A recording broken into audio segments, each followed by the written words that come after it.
فإذا جاءت الطامة الكبرى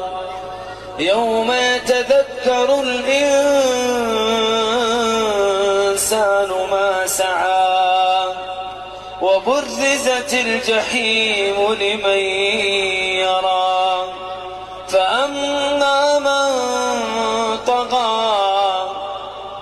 فأما من طغى وآثر الحياة الدنيا